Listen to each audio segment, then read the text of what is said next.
Okay, I think it's time to get started here today. Lecture 16. We're going to be talking a little bit about externalities and property rights. Right, it's one of my favorite subjects and one of my favorite lectures, so hopefully it'll go smoothly. But of course, we have the usual bookkeeping to do before class, so we are now going through chapters 13 and 14, really chapter 14 in the text. Of course, we know we have an exam cycle coming up, so this is kind of the last class of new material before we do all the exam stuff. So I do have review materials ready for you, ready to go on Top Hat and all of that stuff. So there should be a online component to the exam that you can take. I think it starts after class today.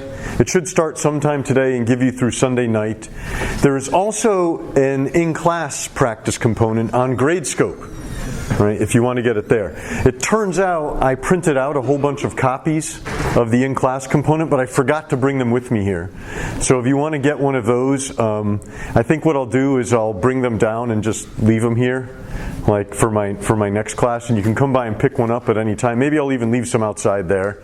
I'll leave some outside of my office upstairs as well, if you want to just stop by at some point over the next couple days and grab one. So I apologize for that. The other thing you can do is you can download it off of, I didn't put it on Top Hat, but I will.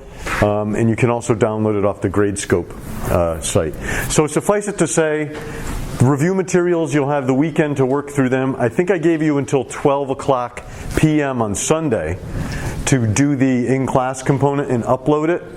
Right, that's because that has to be graded by hand, and if you want feedback on how you did on that, you'll need to get it up and completed with a little bit of time so Ishi and I can turn them around before our big review on Monday, right?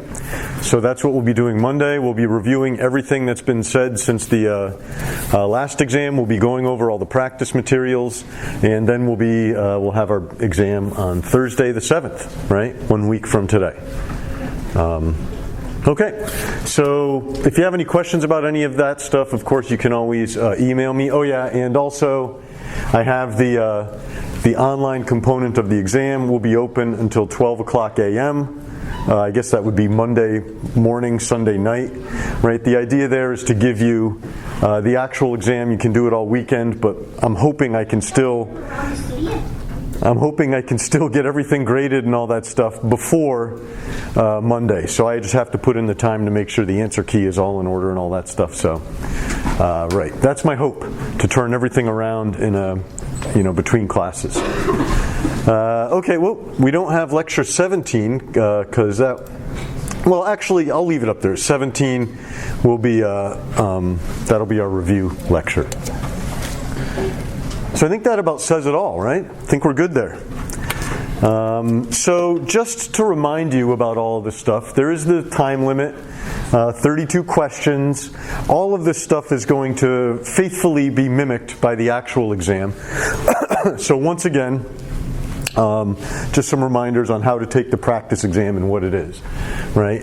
I've gotten a lot of questions about this. It is optional. You don't have to do it. Top Hat nonetheless folds your practice exam grade into all your other grades. It's because the grade book is a little clunky, which is one reason why I use Blackboard instead of Top Hat for doing the grade book. So if it doesn't, if you don't wind up doing it, or if you don't feel like doing it, whatever, it's up to you. You don't have to. It won't hurt your grade. It doesn't count for anything. The same is true of the practice in-class component as well, right? And not by Thursday, 5 o'clock. What am I talking about? Sunday. I didn't fix this thing here, so let me just fix it live. Sunday, I'll say noon. Right, so you have to have that done and uploaded by Sunday noon. Okay. Okay, so last time, at the end of class anyway, we talked a little bit about, after we did our general exposition of the externality problem, right? The problem of some third party suffering from the actions of some exchange or some other activity, right? That is to say, costs being imposed on a third party from market activity, if you want to think about it that way. We talked about these different sorts of solutions we might have to this problem, right? So this falls in this general theme of, we note there's a deadweight loss occurring in our market. Here it's because of overproduction when there are these external costs, right? So we then come in with some policy, right? This provides a nice avenue for policy, kind of as it did in the monopoly case, right? There was this deadweight loss due to the monopolist having market power. Well, then our policy objective is to get rid of the deadweight loss, right? In the externality case, there was a set of different ways of doing this. We have different alternatives. One of which was to use this tax-based solution, right? That is to say, we could impose a tax on the industry, right? The polluter, as the case may be. I mean, we talked about aluminum, we talked about oil, we talked about all of these things. So one thing you can do is just tax the production of the good, right? Move this out of the way a little bit. Fine, that works. We saw there was even a logic to this, right? In some sense, what was happening with this externality problem is someone was using a resource that they weren't paying for, right? They were using an input in production that they were treating as free, i.e. water, clean air, something like that. So the tax effectively puts a price, right, on this, on the use of this free resource. And in that way, we kind of make the firm, say, pay for the use of the resource. So for every unit you produce, you have to pay this tax. That's like paying for the air you're using up, the clean air you're using up, or the clean water you're using up, right? So that was neat. That was one way to solve the externality problem. And we just had to get the tax about equal to the damage caused by, the marginal damage caused by the production of each unit. There were alternatives, however, right? I've called them here command and control alternatives, as they are often called in the environmental economics literature, right? So what is that? That's where we just specify that the firm has to do certain things, right? By law, you have to have certain pollution control equipment in place. By law, you can only produce X amount of units of the good. That's another way to get what we want out of this policy, right? And so we looked at it very quickly, but the idea was that, but one of the big themes, at least in United States environmental policy history, has been this approach, right? Both the Clean Air and Clean Water Acts were characterized by this command and control style of regulation, right? That is to say, these are the things you have to do as a firm, right, to clean up your act. Okay, so there's all these associated problems here, right? You might, I don't know if I want to call them second order problems, but maybe implementation problems is better, right? You have to figure out what exactly the damages are, right, caused by the marginal unit, get those prices right, to get the taxes correct. You have to do all that. It's not as easy as it might sound. Figuring out environmental damage is tricky. If you do take a class in environmental economics, you spend a lot of time thinking about stuff like that, right? How do we place a value on, say, a national park or a pristine environment? So that's not easy. But one other thing that might not be obvious from all of this is that we are making a lot of moral judgments without even really knowing it, right? I call them hidden moral judgments here. What do I mean by that? Well, we're sort of saying, in the pollution example, we're saying the factory is the bad guy, right? They're the ones that should pay the tax. That might seem obvious in that setting, but it's not obvious in other settings, right? We talked, for example, about the confectioner and the doctor, right? Is that Sturgis v. Bridgman? A famous externality lawsuit where the problem occurs because of noise pollution, right? Inflicted from one business onto another. And so you might say that I mentioned some of the history of these ideas. They came from this fellow by the name of Pigou, right, who developed this notion of taxation to regulate industries.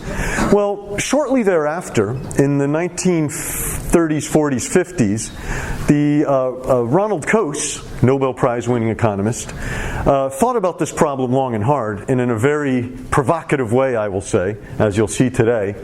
And he says, well, wait a minute. This externality problem, it really isn't quite as simple as you've made it out to be, right? And if you think about it from a slightly different perspective, and maybe a little bit more deeply, you'll find that there are other ways to solve this problem, right? So you might boil his arguments down to the following two, I guess you could say the real problem and then what the solution might be if you view this as the problem. So Coase said what's really going on here is that there's something that is unowned, right? Something that is unowned, it's unclear who owns it, and therefore how to use it becomes unclear, right? That's kind of part one. And you might even think about this as implicit in the language I've been using, right? Someone is using up a free resource, right? Someone's using clean water and not paying for it. Someone's using clean air and not paying for it. Well, who are they supposed to pay, right? If you have to pay for something, the idea is then, well, who do you pay? And so you might think about it that way. When something is unowned, it's not obvious how it's treated.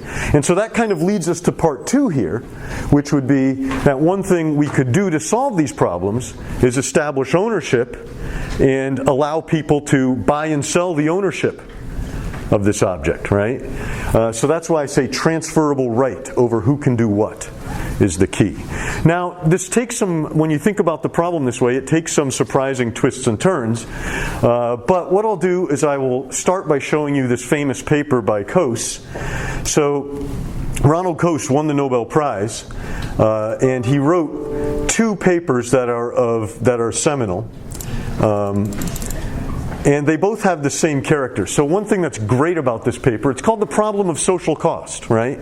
Which is really what we're kind of talking about. Is that it's eminently readable, and I suggest you take a look at it and read it. Anybody can read this paper, right? And so you can see here, he starts off by saying this paper is concerned with those actions of business firms which have harmful effects on others, right? Externalities, right? He even mentions Pigou here, right, in his famous book. And he says the conclusions to which this kind of analysis, the analysis I showed you last class basically, seems to have led most economists is that it would be desirable to make the owner of the factory liable for the damage caused to those injured by the smoke, or alternatively to place a tax on the factory owner varying with the amount of smoke produced and equivalent in money terms to the damage it would cause, right? Perfect, right? That's a perfect, concise explanation of exactly what I kind of said to you last time, over the course of the lecture. I probably should have looked at this first. Maybe I could have boiled down what my approach to showing you this. But he says here at the top of this, it is my contention that the suggested courses of action are inappropriate and that they lead to results which are not necessarily or even usually desirable. So he's saying that stuff that Baker said about supply and demand and adding a little tax to solve the deadweight loss from the externality problem, not a great idea. Generally speaking, maybe, right? So here, we are dealing with a problem of a reciprocal nature, right? Well, I guess I first should say the question is commonly thought of as one in which A inflicts harm on B. The factory harms, the person who wants clean air or clean water. And then what we have to decide is how should we restrain A, the factory? Coase says, but this is wrong. We are dealing with a problem of a reciprocal nature. To avoid the harm to B would inflict harm on A, right? The real question that has to be decided is, should A be allowed to harm B or should B be allowed to harm A? Weird, right? We haven't thought about it this way. Well, when we put a tax on a factory, we're harming the factory's business, right? Of course, people work at factories, but that might not be quite as obvious. But he even mentions here, in his previous article, right, the case of a confectioner and the doctor, right, which I brought up last time, Sturgis v. Bridgman, I believe.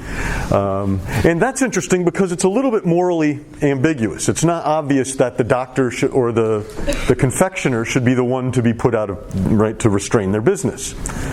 Now, Coase does something here that's even more interesting here. And this is, in my mind, one of the great understatements of all time. I'll get into this.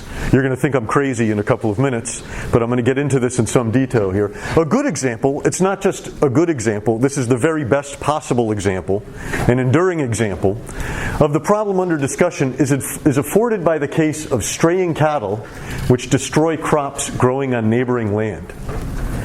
Let us suppose that a farmer and a cattle raiser are operating on neighboring properties, right? Let us further suppose that without any fencing between the properties, the cattle raiser's herd damages the crop operation, right? And so what happens to the marginal damage as the size of the herd increases is another matter. He goes into this. Suffice it to say, we have this example where we have a farmer who has to decide how much crop to grow. We have a rancher who has to decide how many steer to have in the herd. And the problem, of course, is that the herd is damaging, right, the crops, or the herd tramples the crops, I should say. And so the question is, what do we do here? Right? How big should the herd be? Or maybe more pointedly, what sort of policy do we pursue to stop the rancher from imposing damage on the farmer? Right? Now I'm going to talk about some numbers in a second, but let me first just say a little bit about why this example is so great. And this will, if you think about it this way, this is maybe the very first story of externalities that we've ever told, right?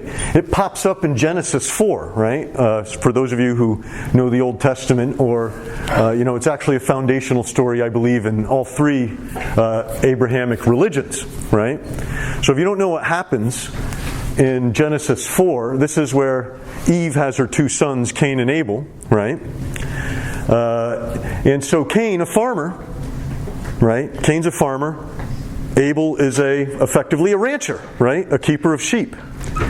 Now, of course, there's all these sorts of things, and this is the whole part of Genesis that basically gives the story. It's a fantastic story for so many reasons. So here we have Abel, the firstborn, right?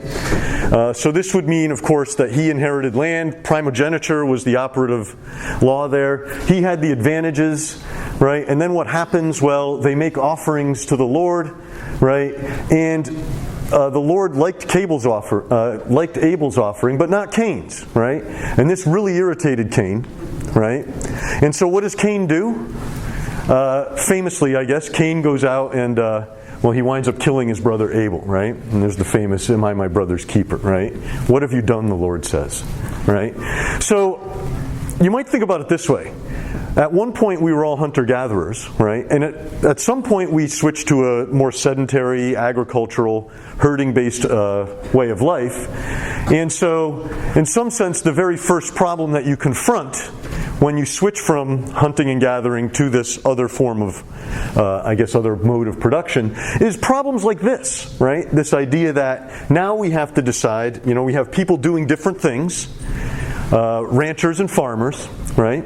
We have, conflicting uses between the two, right? The two things that they're trying to do are not compatible necessarily. How do we react to this? What do we do next? How do we solve this problem?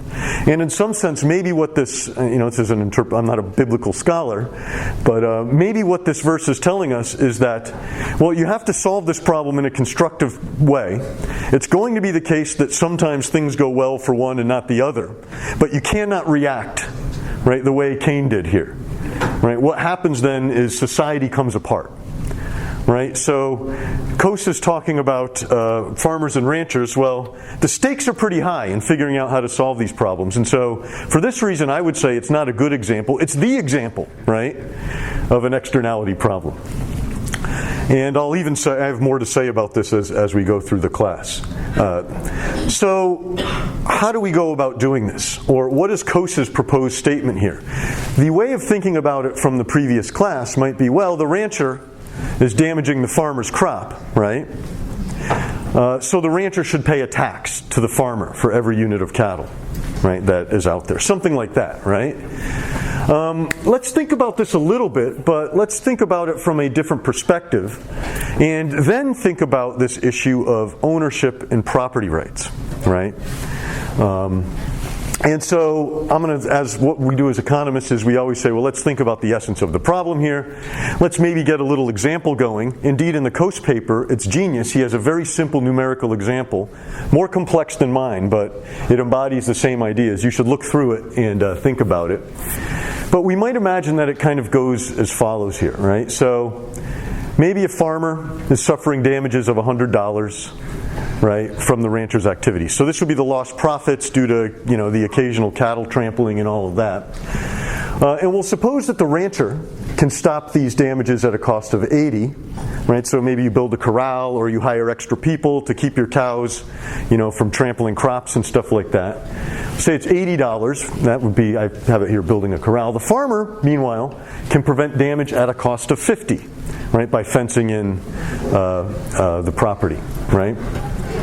And so now I've put some numbers in here, and hopefully we can frame the issue in terms of what is best for society and what is the most efficient way to solve this problem, right?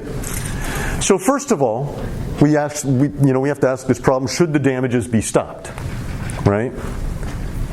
That is to say, does it benefit society on the whole to stop the damages, right? The answer is yes. And how do I know this? Well, let's see here. The damages are 100, and however I go about stopping the damages, right, either by fencing or corralling, the costs are 80 or 50, right? Since the damage is 100 and the cost of stopping it is 80, we should spend the 80 rather than take the 100 in damage, right? Indeed, if you had one giant ranch, you might even think about this as the social perspective, where there was herding and farming, you would probably do something to stop the herd from trampling the crops, right? Well, how would you do it then? Given that you should do it, well, you would look at the alternatives and you would say, all right, well, let's see. I can corral, I'll run the numbers, it costs me about $80. The other thing I might do is just making sure I started that. The other thing I might do is I might build a fence around the crops. That will cost me $50. I should go with the most efficient means of controlling this problem that I can. What I'm going to do is I'm going to stop it, and I'm going to do it at a cost of $50, right, to myself. Build a fence. So that would answer the two questions from the perspective of society, right? What should be done? And now we have to sort of think about, okay, what is the policy? So this is equivalent to my deadweight loss analysis from last time. We now observed there's a deadweight loss, and now we have to do something as the policymakers to solve the problem. One thing we might do, if we back up and again think about the world where we have farmers and ranchers and all that stuff, is we might say, well, as the government, we could, order someone to do something, right? We could say, okay, rancher, you build a corral, right? Or farmer, you put up a fence, right? We're going to do that. We're the government. We can tell you how to do this, right? That's one thing we might do, right? The other thing we might do is something like I suggested before. We put a tax in place, right? We tax the rancher for the damages that are being done. Okay, well, one of the problems, so there are problems here with each of these approaches that we might take as the government. One problem is we might not get the right solution, right? That is to say, if we try to go out and figure out how costly it is to build a corral or a fence, we might get funny numbers and just get the decision wrong. Well, why is that the case? Neither party has an incentive to tell us exactly what the costs are. In fact, if they know what we're up to, they're probably going to inflate their costs as much as they possibly can, right? And generally speaking, we just might not know much about the case. You have to have a pretty detailed idiosyncratic knowledge often to make decisions about who should be doing what and how it should be done and all of that stuff, right? Technical knowledge. Not easy to come by. How to do things, right? So we might get it wrong if we just try to tell them what to do. We need a lot of information to make this work. Now, the other thing that we've done, and it might not be obvious here, is when we come in with a tax on the rancher, right, we've in some sense made a moral judgment about this whole problem, right? We've said, you're the bad guy, rancher. You're damaging the farmer's property, right? You're damaging the farmer's property, so you're going to be the one who has to do this, right? Now, okay, but Coase proposes an entirely different solution here. And he says what the problem really is we haven't defined the property rights or the rights that the parties have in general, right? Well, I guess I should fill in the blanks here and say, well, what is a property right then? A property right is really a definition of what it means to own something. And, I mean, maybe it seems obvious to you that this means something like physical possession, but property rights are actually a little bit more floppy than this, right? We have things like you can own a patent. What does that mean, right? Well, that's a weird property right. You have the exclusive right to an invention that expires after a particular period of time because the government says so. If you've ever owned a timeshare, well, it's even, your property rights in that timeshare are funny too. You have a particular week in a particular place, and you have to fulfill all these other obligations, right? Renters have these interesting rights as well, right? And you might even think about it this way. If you own property in New York City, you own a piece of land, or in New York generally, you can't do anything you want on that land, right? You can't, have a nuclear weapon on your property. I don't know why that came to my mind.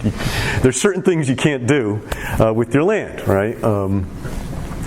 So if you think about it this way, really what property rights are a list of things we can do with something, and they can be defined and enforced in a wide variety of different ways, right? Not just over things that we can physically possess, right? And so let's think about the free resource this way, and let's think about this from a property rights perspective, right? That is to say,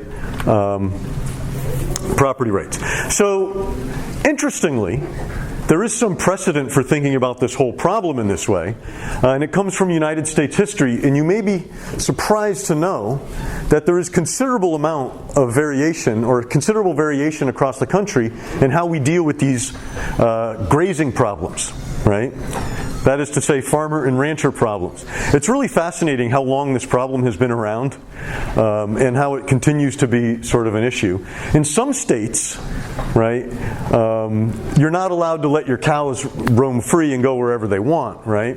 And so it's your obligation to stop them from doing so, right? This is typically true in the eastern states, right? I think New York is like that. You can't just have a herd of cattle and let them wander around. You go out west, that's not the case, right? I believe in Texas you're allowed to let your cows roam free, and if you're a landowner and you don't want the cows on your property, well, it's your responsibility to put a fence up, right? It's kind of interesting, and we'll be talking about innovation and all that stuff later in class. But one of the great innovations in American history deals with this problem specifically. It's called barbed wire, right? Was maybe the first cheap, simple, effective way of putting fences up all over the place. Pretty interesting. So anyways, what Coase says is what we want to do is we want to create property rights here, right? And then what we want to do is allow the parties to freely buy and sell these property rights. So in some sense what Coase is saying is what we want to do is create a market for the activity, right, that we're talking about here.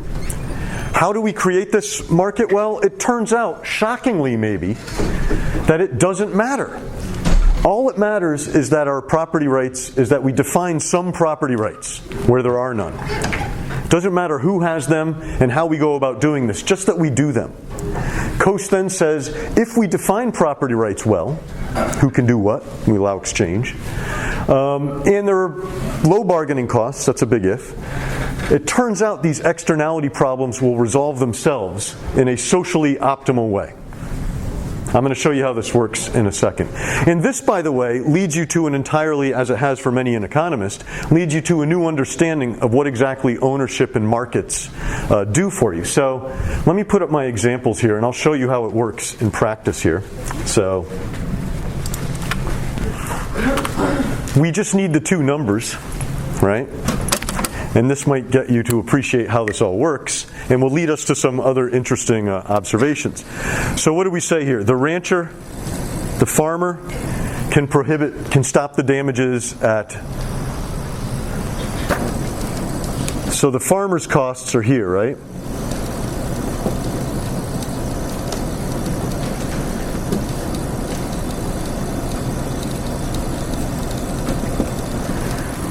Right, we kind of have this 80 and this 60 here. I made this much more, didn't really need that much detail. And now let's think about what happens. We have the whole setting is there, and we know that these are our numbers. But now suppose we come in and we just say, all right, well, the problem here is we haven't defined who is able to do what with their property, right? Suppose that we say, well, the rancher, I'm going to show you an example as to why we might decide things this way. The rancher has a right to let his cattle roam wherever, right? We might just say that that's the rule. That's the right that the rancher has, right? In effect, the rancher has the right to use the land here in this area in that particular way, whatever the farmer decides to do. What then happens? Well, we would then say that, I got this backwards, didn't I? The rancher's cost was 80. I had one simple job there. I'll just say R80, F60. How about that, right? The farmer then says, all right, well, okay, now I have to do something about the cows, right? I have to figure out how to stop them. Maybe what I can do is I can go to the rancher and I can just, since this right that I have now, we can bargain over it, we can negotiate over it. Maybe I'll go to the farmer and I will say, or the rancher, I'll go to the rancher and I'll say, well, you know what, rancher, can I just pay you to better control your herd, right?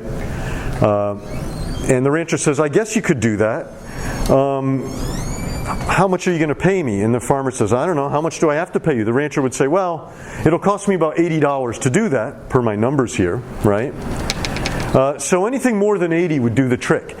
Put another way, I'm a rational farmer. If something costs me 80 to do, and you're willing to give me more than 80 to do it, I'll do it, right? So the farmer says, okay, well, that's interesting.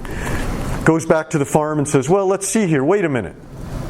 Now what I can do, I can pay the rancher to stop the damage, or what I could do is I could stop it myself by putting up a fence, right?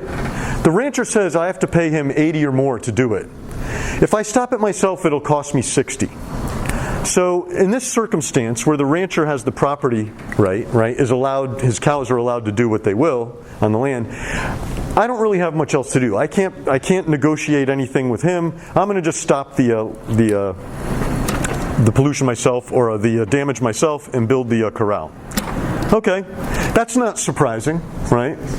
When the property rights land with the rancher, the farmer winds up controlling the damage. But Coase would maintain that the exact same thing will happen if we in fact give the right to the farmer, right? So what does that mean? It means that now we're saying, well, farmer, maybe we're in the eastern states now. Farmer, you actually, you're growing your crops. That's fine. The rancher can't just let his cows wander all over the place. You have the right to farm this land and be free from damages, right? And the rancher says, oh man, that didn't go my way. That's too bad. I'm going to have to build this corral for $80, right? I'm going to have to stop my cows from trampling everything for $80. But then maybe the rancher says, well, wait a minute. Maybe the farmer has a better idea. He goes down the street and says, okay, Mr. Farmer, I could build a corral and stop all of this. That's fine. It'll cost me about $80 to do so. Can I just pay you to put up a fence, right? And stop the damage? And the farmer would say, okay, well, let's see. If you give me anything more than $60, that's about what it would cost me, I'll do it. So the rancher says, well, that's interesting. It costs me $80 to build a corral, costs you $60 to build a fence. How about I give you $70, say, to put up that fence, right? Couple interesting things about this. Given that that's how the property rights landed, you can see that the rancher is in effect saving $10, right? The farmer is in effect getting $10, right? 70 minus 60, if that's what they agree on, right? 80 minus 70 gives the rancher $10, given the rights. 70 minus 60 gives the farmer $10. And they both benefit from this exchange, right? So, two other things about this. The first interesting thing about this is even though the property rights have now fallen in the exact opposite way, as I started out describing, in both cases of the world, in both situations, we wind up with the most efficient thing happening, right? The farmer building a fence to stop the damages, right?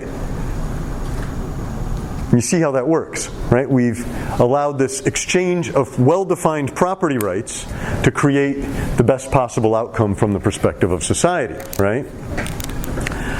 The other thing you might look at here is you might look at the difference in the costs between the rancher and the farmer, 80 and 60, and you might realize what is going on here. Essentially, when there's gains to exchange, right, and in this case what that means is trading the property right, they will be realized if the parties can bargain, right? So this is going back to day one of this class. We talked about a textbook going from someone who had taken the class to someone who was going to take it, right? And how they could trade and both people benefited. Here, by instituting a property right, we've created the same situation, right? We've allowed now parties to bargain and transfer this property right. Not only does it increase societal welfare, just as exchange does in any market, as we've seen with our supply and demand diagrams over and over again, right? It does so now once we've created the property right. So that's a pretty profound, I mean, maybe it's mundane, maybe it's profound, but I think it's a pretty deep insight, right? That we can make a market and allow it to do this. And maybe it changes your perspective on ownership and what it means to own something and what it does when someone owns it. Now, so what I'm going to, if I just wanted to reiterate what I said, what we want to do to solve this externality problem is not, come in with some policy here, but it's establish property rights, right? The interesting thing is it doesn't matter how we do it if parties can bargain, right? It's just that we have property rights. Interesting, right? And so, I say, what do we expect to happen if we change the numbers and all of that stuff? You might actually wonder a little bit, and this is a little bit irreverent maybe. Years ago when my daughter was, when she was small, she used to watch My Little Pony. I can't assume everybody knows what My Little Pony is anymore. So do most people know My Little Pony, the cartoon? Okay, it's a popular children's, or was, and it turned out she was sitting there watching, and I was like watching her. I don't know. I was like trying to do some work, and I just sort of was seeing this episode out of the corner of my eye, and I was thinking, my goodness, whoever wrote this episode, maybe they took a class in economics at some point in college, law and economics, and so I thought I would just kind of show you how it, by way of making another point, so we're not just having good times here. I will show you a couple of excerpts from this here. So the scenario is the gang, as we'll call the usual cast of characters in the show. They're going out west to visit one of their relatives who's established a new town out west, right? And along the way, some interesting things happen, so I don't have to show you you can watch the whole episode if you want, but I'll show you kind of what happens here. Oop. My favorite little tree isn't such a little tree anymore. She's sad or so big and strong, and we all live in that great big tree. What I'm going to do is just fast forward here. So they're on the train, but they encounter a buffalo stampede. And one of the members of the party gets separated because of this stampede and the impact it has.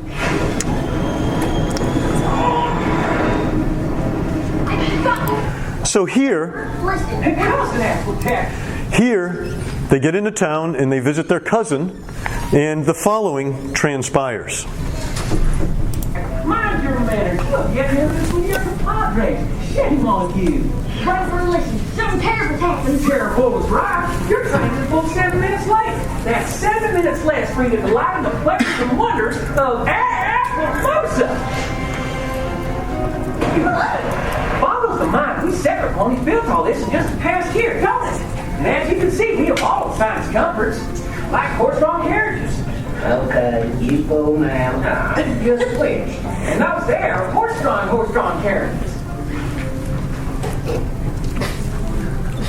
Listen, Braybrook, And here's our local watering hole, the salt fly. That's enough salt for you. have I at least get a glass of water? Over there's the office of Sheriff Silverstar. And here's where we have our Wild West dances. And here's where we have our Wild West dances. But Brightburn, And here's the most wonderful sight in all of Appaloosa. Our apple orchard. Brightburn, First harvest should be any day now. Brightburn, Good thing, too. Bright- We need that grub to live on. Brightburn! Yes, cuz?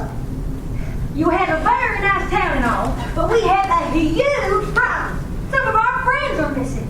A stampede of buffalo. That's a fun! Bring a attachment after them. And we can't play Pinkie Pie. And we had an apple tree with us for your orchard, but they took that too. Did you say buffalo? Uh-oh. Yeah, buffalo. We want our Santa Claus to take every single tree you see here off this land. Be sure they don't want any new ones added in. But why? Beats me. We put a lot of hard work into this land so we can feed our town, our families, our foes. And now they're saying all these trees have to go? It ain't fair. Uh-oh. So it looks like we have a little bit of a conflicting use problem here, right? So if to just kind of in the interest of time moving forward, now we're at the buffalo camp. Let's see here. Accept my apologies for what happened on the train. We didn't mean for anyone to be hurt. Yeah, right. We only wanted the tree. The settler ponies have overtaken the land and have planted an orchard all over it. Because of their thoughtlessness, we can no longer run over our traditional stampeding grounds. Huh? I think it's time they met Chief Thunderhooves. We have a long and winding stampeding trail we have run upon for many generations. My father stampeded upon these grounds, and his father before him, and his father before him, and his father before him. So you get the idea here that we have two conflicting uses, right, between, I guess, ranchers and farmers, right? Each party has its interests in these uses, and so what does the My Little Pony gang do to solve the problem? Well, they decide to have a variety show, right? Our diets, I should mention, are completely vegetarian. We all eat Little party for everyone. at each other's throat. You gotta share, you gotta care. It's the right thing to do, and there'll always be a way through.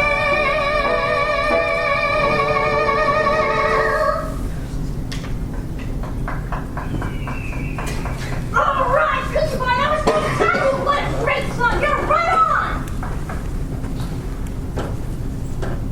It appears Sheriff Silverstar and I have come to an agreement. What do you think? That was the worst performance we've ever seen. The time for action is upon us. Our stampede will start at high noon tomorrow, and the orchard is still there. We'll flatten it and the whole town. And we Appaloosans say you... So the party and the good feelings didn't solve the problem, right? Interesting. So what in fact happens here in this spellbinding episode of My Little Pony? Let's see here. So we get to...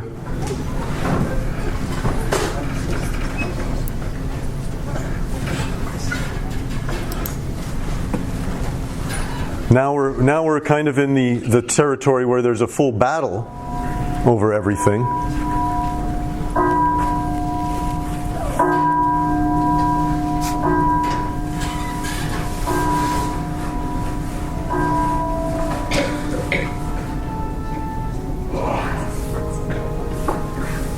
He's not gonna do it. Hey, you gotta share. You gotta care. It's the right thing to do. You gotta share.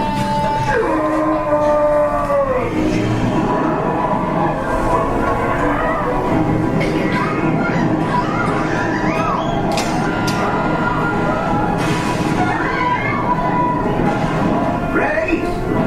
Aim! Fire!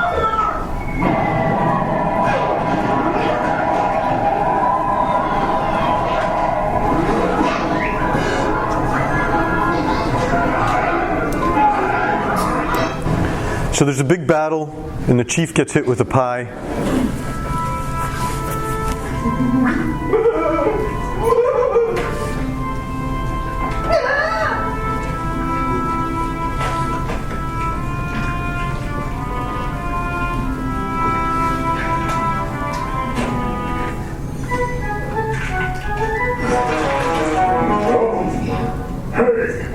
I've got a much better idea.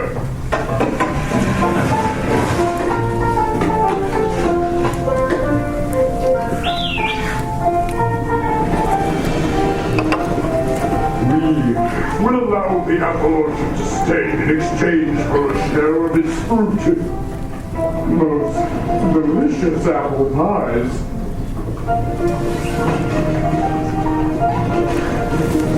Strawberry turquoise any day of the week. Aw, Bloomberg, this is your special day. Mom's so proud of you.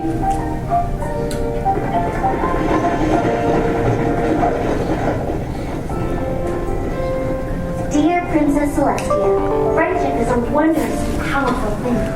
Even the worst of enemies can become friends. You need understanding and compromise. You've got to share. You've got to care. So, you see what they were able to do is actually negotiate a property rights sort of settlement for this, right?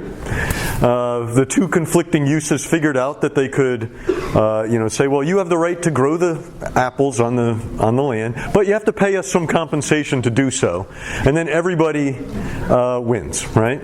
So what did this have to do with sharing and caring? Nothing, right? It had to do with property rights and bargaining, but I guess that wouldn't have made such a nice cartoon in the end. So one thing that's interesting is that a recent Nobel Prize winner, Elinor Ostrom, observed that this is often something that people are able to do, right? Is that people can develop very complex notions of property rights in exchange to solve these sort of conflicting use problems. And so this property rights view, I guess you could say Coase took it in one direction, but there's this relatively recent and new literature that takes it in another direction.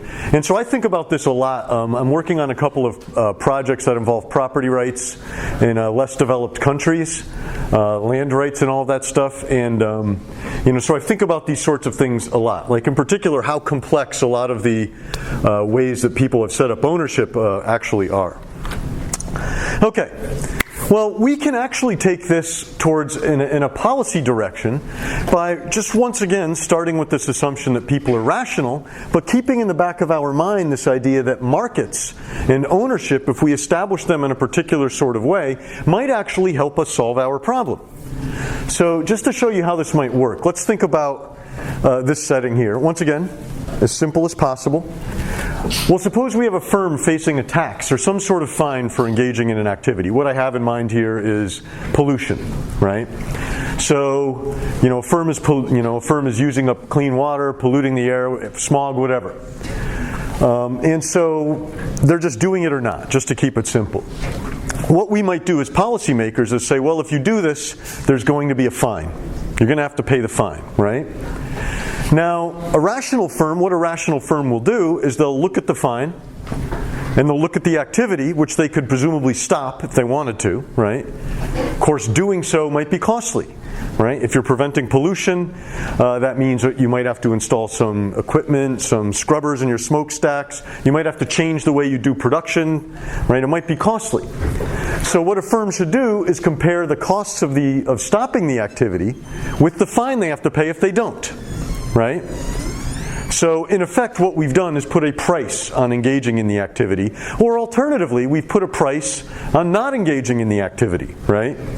Interesting. So one example of this, actually, I have kind of a neat example here, is if you, maybe you get exasperated by this, but if you go around the city, you might observe delivery trucks parked all over the place, right? It turns out, UPS truck parks like this, they rack up an enormous amount of fines. UPS and FedEx and all of that stuff, right? Well, what do? Do they pay all those fines? yes, they negotiate a settlement with the city and they pay them en masse, right, every so often. But suffice it to say that what the trucks are doing is something like what I've described. They're saying, well, we could drive around and try to find a really good parking space and avoid paying the fine, or we could park here, deliver the package, and if we get a fine, so be it. They opt to do the latter, right? They opt to pay the fine rather than engage in the rather than stop the activity, right? So that's kind of what's going on here. A neat example of that, I would say. Okay, well, now let's go back to this problem of efficient pollution control, right? And we can start with this thing I haven't said here. I've said that, let the most efficient abaters stop the activity. You might think about it this way. We can't get rid of all pollution, right? We want to limit it, but we can't just do away with all pollution. There's going to be some of it unless we stop economic activity altogether, which we can't do, right? So then the question then becomes, how are we going to stop it, right? Are we going to build fences or corrals in the general sense? Well, what we would like to do is have this activity stopped in the most efficient way possible, right? As a practical matter, that means that some parties should pay a fine, right, and continue doing what they were doing, maybe, right? But others, we would like it if they would stop. Okay, so here I think I have an example where I have 6 firms, right? I have A, B, C, D, E, F, right? And I've said that they can either do the activity or stop it, and they're all different. So what I mean by A1, B5, C4 is that firm A could stop pollution at a cost of 1 to itself, firm B at a cost of 5, firm C at a cost of 4. You might think about this, oftentimes when you're talking about, say, industrial production, maybe these are factories of different vintages, right? So some of the older ones have a harder time stopping pollution. It's often what happens. So they all have these different costs, but what I've done here in my spreadsheet is I've arranged these costs in order, right? So now I took all that information and I sorted it in order of increasing costs. And if you look at my graph down here, I have this. So this would be firm A. This would be firm E, I guess, has a cost of 3, so on and so forth. Each cost is like this. And when we graph it like this, you can see this idea that costs, right, of each unit going up like this becomes kind of like a supply curve, right? It's a supply curve for abatement. And so, in some sense, when we're putting this fine in place, what we do is we're putting a price on abatement, right? Or a price on polluting, either way, the same kind of idea. So, for example, if we picked a price of $4.50, right, that would be kind of right there, $4.50, we would say that this firm, and that firm would stop their pollution activity, right? And then this firm, and this firm would just pay the fine and keep polluting. And you can even think about that mechanically. You can say, well, this firm, it costs $5 to stop the pollution. $4.50 if they pay the fine, they'll pay the fine. This firm is at 7, that firm's at 8, same exact calculation, right? So what we can do is we can actually think about getting a certain supply of abatement. So once again, this is a different way maybe, or maybe a more detailed look at what I was talking about before. What does this have to do with property rights, right? Suppose instead of thinking of the problem about setting a price, right, that firms then respond to, we just think about the quantity problem. It may be easier to do it this way, right?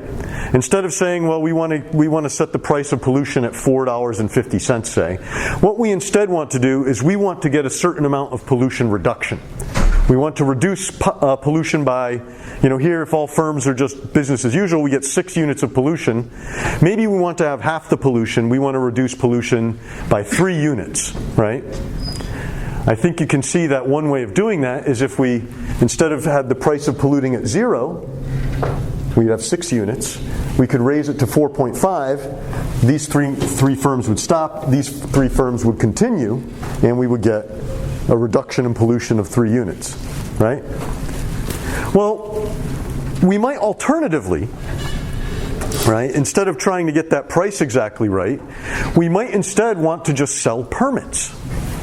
Pollution permits. Weird, right? So how does this work? I'm going to copy my numbers down here. What do we have? 1, 5, 1, 5, 4, 8, 3, 7. Right? 1, 5, 4, 8, 3, 7. And what we want to do is we want to, instead of setting a price, I say $4.50, right, to get 3 units of abatement and 3 units of pollution. Maybe now what we do is we do something very Coasean, and we just say, all right, well, what we're going to do is we're going to establish a right to pollute, right? There's this thing called a right to pollute. What is a right to pollute? Well, you have a permit and says, I have the right to pollute. Right? That's what it says. And if you own such a thing, then you don't have to abate. Okay? The catch. You can buy and sell that permit however you like. Right? So, let's think about it this way. Let's suppose that we think about these 3 permits that we have now. We're going to have 3 permits to pollute. That means that of our 6 firms, 3 have to stop. Right? You might say, well, maybe we just walk down the street and this is the order in which we encounter the firms.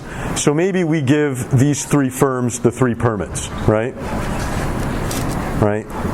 So we give them our 3 permits and we say, okay, well, that's it. Those 3 firms can pollute, right? These 3 firms can't. So then these 3 firms will have to abate, right? You might say that that's not great. Right? If you were to look at this from the perspective of society. Well, why is it not great? Well, the idea would be that we can find a more efficient way to reduce pollution by 3 units, right? Or to get our 3 units of abatement. In particular, let's see, the total costs of abatement here, these 3 firms pollute, so the total costs are 8 plus 7 plus 3. These are the 3 firms that wind up having to stop their pollution. They don't have the permits, right? What is the cost there? 15, 18, right? From the perspective of society, we would do a lot better by allocating a permit to this firm, and this firm, right?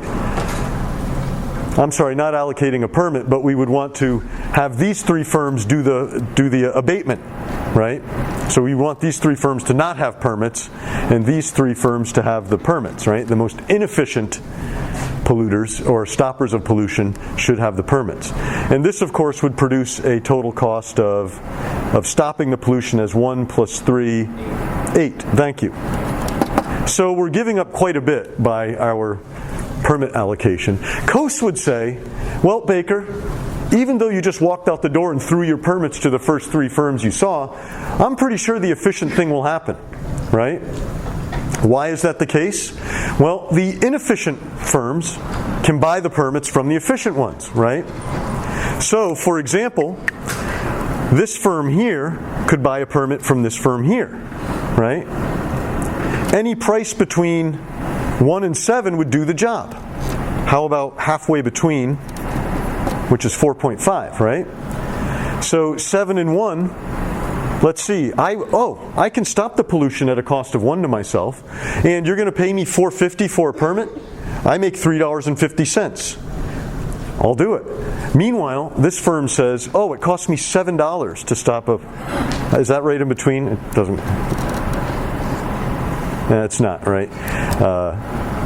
This firm says, all right, well, let's see, at a price of 4.5, you're probably wondering where I got that number. You'll see in a second. I can buy the permit from you.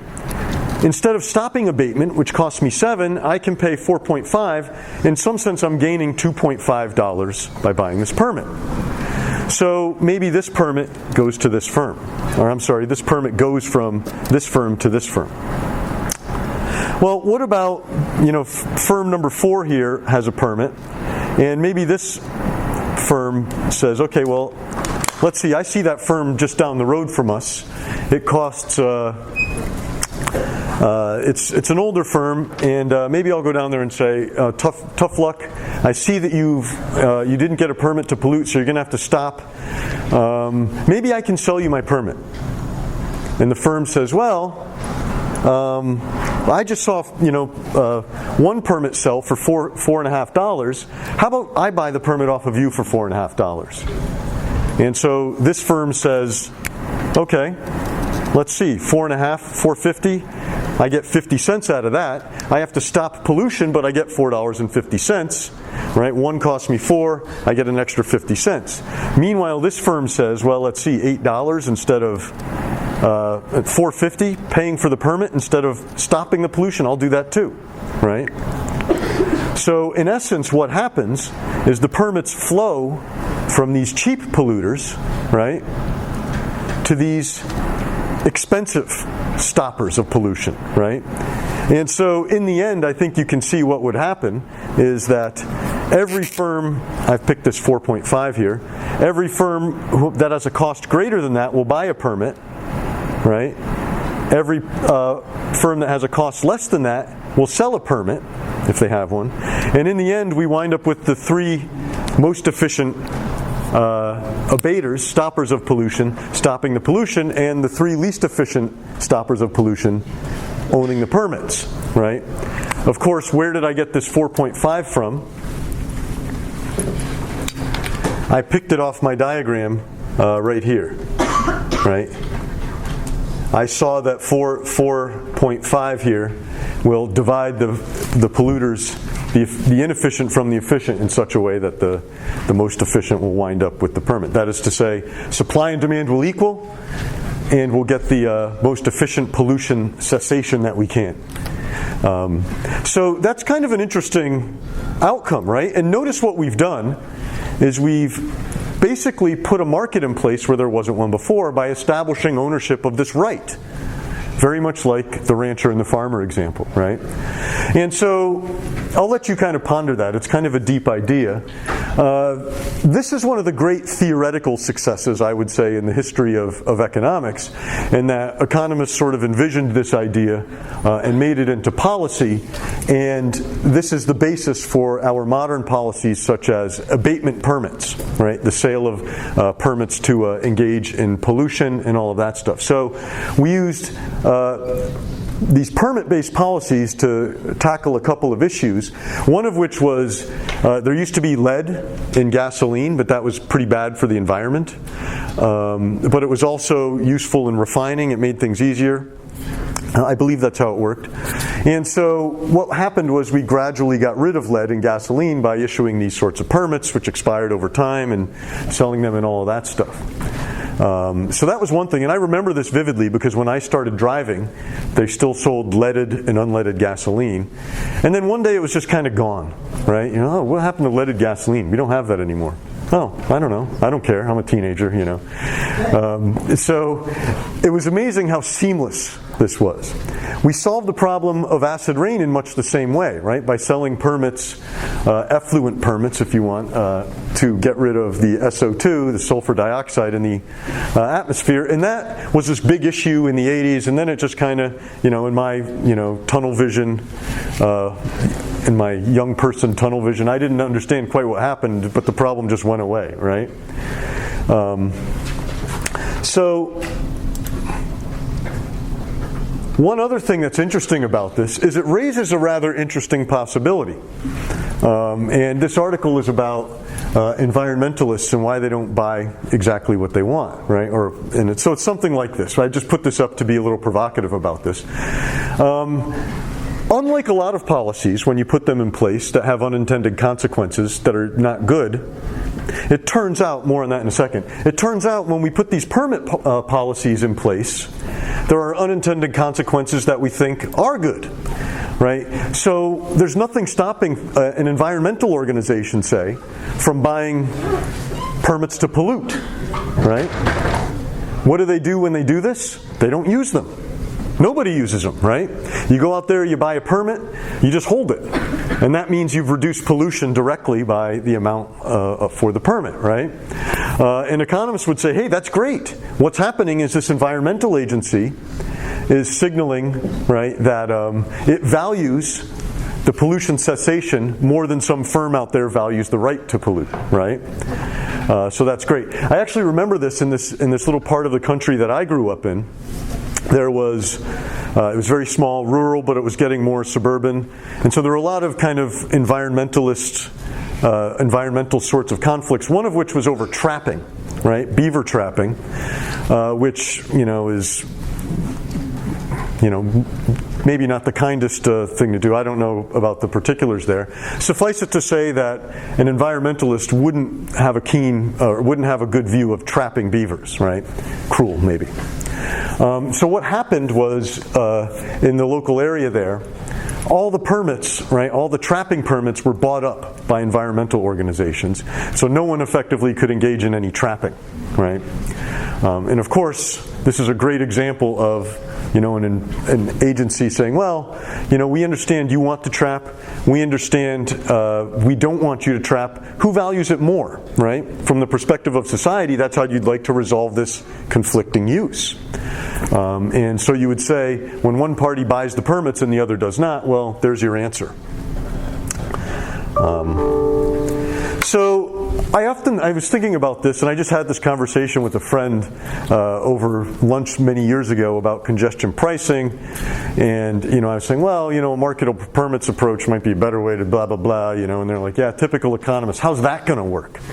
And so then I kind of walked around thinking about it for a while and said, well, could we devise a property right, a property rights-based approach to solving the congestion problem? And I kind of thought about this a little bit. I'll let you think about this too. The idea was, and in this way we might sidestep some of the big issues. So for example, people say that the congestion fee is regressive, which it probably is. That means that poorer people who drive into the city, it's a much bigger hit for them to pay $15, I think the amount was, than others, right? Okay, so I kind of came up with the following idea. And of course, then you have this $15, which is like a tax on every day, but you might want the price to go up and down, right, based on different days. So I was thinking that what if you had a website, and what if you sort of allocated the right to drive into the city on given days of the year to certain people, right? So it would work like this. You want to drive in, you use your permit, right, to drive into the city. If you don't want to drive in, you put your permit on a website and someone else can buy it and use it, right? And in this way, you buy and sell in a market the right to drive into the city, and you only have a fixed number of permits to do so. You need to go to the website and buy one if you want to come into the city, right? I don't know if it would work, but it's an interesting take on how you might establish property rights in a place where you might not have had them before. Okay, so I have a couple minutes here. I'm going to just wrap up all of this because next week, or after our exam next week, we're going to move on to macroeconomics. We've talked about these market failures, right? And, we've talked about two big examples here, monopoly and externalities, where the idea is deadweight loss. We see where the deadweight loss is. Then we have some policy. Right? Taxes, property rights, whatever there are.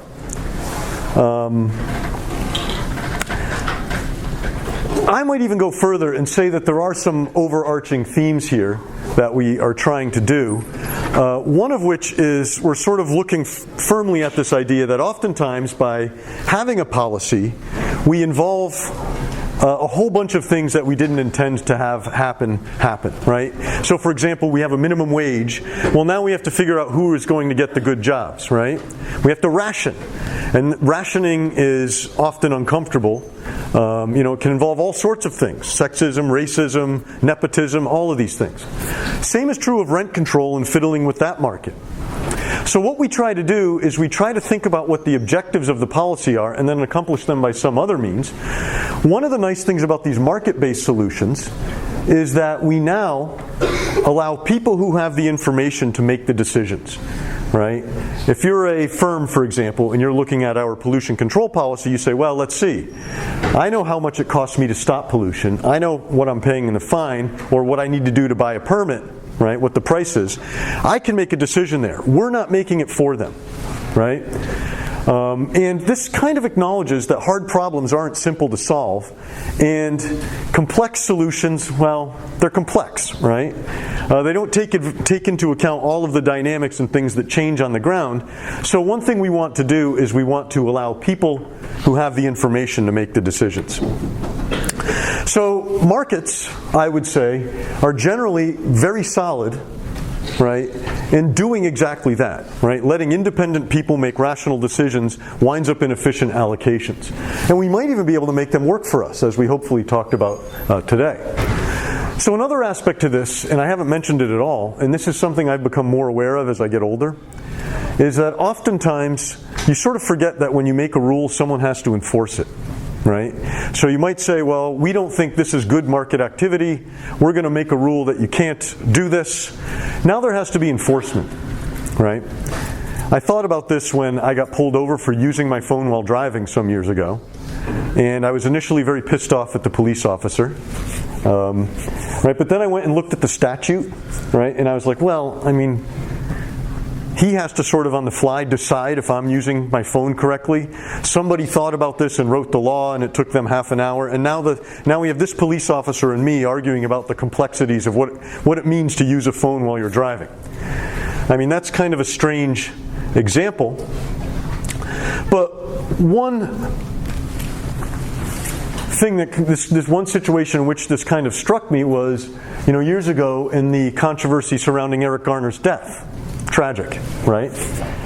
What happened, Eric Garner was being arrested for selling loose cigarettes, right?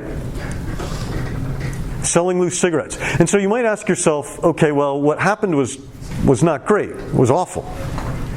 Why is selling loose cigarettes illegal? So think about that a little bit.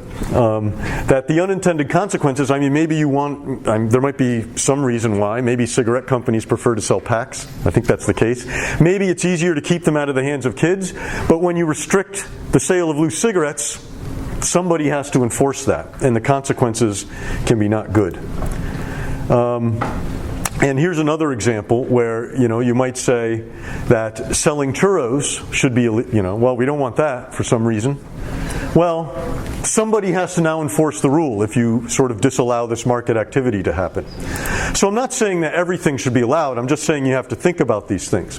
And I think about this, I'll finish up in 1 minute here, a lot when we talk about the housing crisis, right? And I like this song, this old Roger Miller tune. And you see this first verse here. It's King of the Road's the name of the song. You can listen to it if you want to. Trailers for sale or rent. Rooms to let 50 cents. No phone, no pool, no pets. Right? I ain't got no cigarettes. 2 hours of pushing broom buys an 8x12 4-bit room. And I look at this and I say, none of those activities are legal now. Right?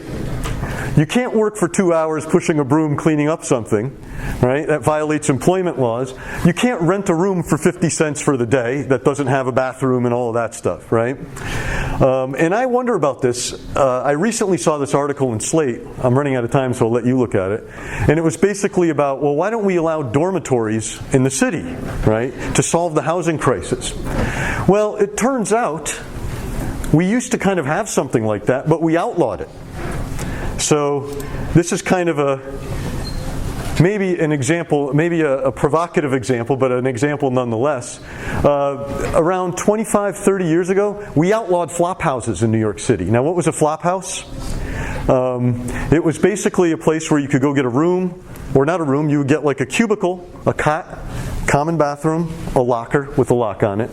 You paid maybe by the day or by the week for that. I have this really cool book. It's called Flop House.